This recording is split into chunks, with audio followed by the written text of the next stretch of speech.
If you want this year to be your best, it won't just require your hustle and grind, it's gonna require your spiritual best. You know, whether we like to admit it or not, we as human beings have limits that we can reach with our hustle. Our hard work can definitely lend us opportunities and keep us in a nice workflow, but success without God at the center of it will always leave you looking for something more. If you're not careful, it can lead to things like burnout. It'll leave you chasing fulfillment instead of receiving true fulfillment from Him. Being strong and firm spiritually helps you to stay centered, helps you to stay humble, and ultimately align with the purpose He has for you, because He's the one that opens doors. He is the one that blesses our efforts. I'm gonna show you guys this verse. This is 1 Corinthians chapter 3.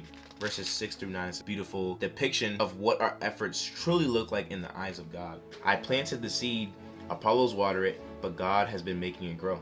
So neither the one who plants nor the one who waters is anything, but God, only God, who makes things grow. The one who plants and the one who waters have one purpose, and they will each be rewarded according to their own labor. For we are co-workers in God's service. You are God's field, God's building. When you actually look at this verse in the perspective of God, it's life-changing. We are the gardeners in the story, and us as gardeners, we are the people planting. And the plant can represent many things like our goals, or maybe even our dreams. We can take all the time we want to plant things and set ourselves up for success. We could water this plant maybe even 10 times a day, work overtime in watering this plant so that we can reach our goals faster. But ultimately, what makes this plant grow is God. Paul and Apollos understood that their role here wasn't to make the plant grow, but only to water and foster it and take care of it. Sometimes we can get so worked that we think our hustle and the work that we put in is the reason why the thing even grew in the first place. This scripture is saying here that the hustle and the grind and the things that we're actually investing into aren't to necessarily make it grow, because that's God's role. Our growth is to show up and show out in wherever God places us to be. I think work has taught us that though. I think when you're working for $18 an hour, when you put in 40 hours of work, you make more money. That's just how it goes. But in the kingdom and really in life, progression and growth really comes from God allowing these things to grow while we put in the work and grow better. Let me give you guys another perspective. There was a man who was really devoted to prayer and following the will of God. And one day he was walking outside and he heard God say to him, "Go to that large boulder outside your house." And the man ended up going to it. Then God said to him, "I want you to push this boulder for 30 minutes outside your house every single day." Since he was a follower of God, he obeyed. And every single day he put his body to the limit by trying to move this boulder from the side of his house. But yet after months and months of trying to push this boulder, it stayed exactly in the same spot. And then eventually he got fed up. After all that time, after pushing this boulder 30 minutes every day for months upon months, he's like, "God, why am I failing? What am I doing wrong? Why is God demanding this of me knowing that I can't do this?" And then what God said to him changed his whole perspective. God replied, "Why do you have any reason to be angry at me? I told you to push the boulder. I never asked you to move it. Look at your arms. Look at your legs. By your faithfulness to me, you have become more strong. Now you are prepared for my next task for you. Though you thought you were failing, you were succeeding in fulfilling my will." You might be putting in your reps 30 minutes a day. You might be going month after month after month, not getting a single view in your video and not seeing an inch of progression in your journey. But we have to surrender our success and even our vision of success to the Lord, because ultimately He is the one that makes things grow. He wants us to put in these works and these reps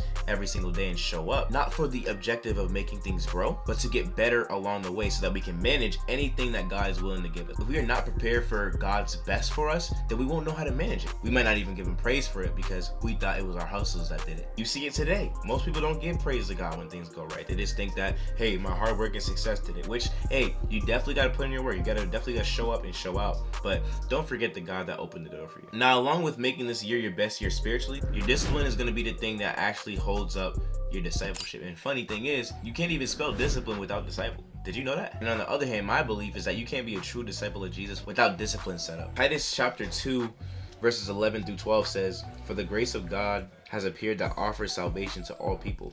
It teaches us to say no to ungodliness and worldly passions, and to live self-controlled, upright, and godly lives in the present age." And I don't know if I'm the only one that fallen victim to this, but sometimes God's word can really look like rules and restrictions, but it only looks like that when you take away God's love and compassion for us. The Bible is a 66 book love letter. It's literally a book of God's love, protection. And when we are living in boundaries of scripture, they'll keep us away from sin. They'll keep us away from things that are not beneficial. And they'll really keep us away from what our feelings are telling us to do. You will not always feel like living like a Christian, if we're being honest. But you are unable to live like a Christian anyway if you live life based off feelings. We have to live off the truth of God's word and the discipline of it. You can have motivation after a sermon, but that's going to fade. And even our hustle can dry out after getting burnt out. But when we're spiritually connected to God and living life based off the truth, it can often give us a fresh perspective, a holy perspective, a renewed strength in our work, and honestly deeper endurance, that things don't just happen to us, but they actually happen for our good. Romans 8:28 helps you keep going when the grind gets heavy, when you don't feel like doing anything. We need to live a life based off truth, not by feelings. I believe that we're truly at our best when we are spiritually grounded. And it doesn't mean when you're feeling things heavy that you don't grieve or you don't feel them out.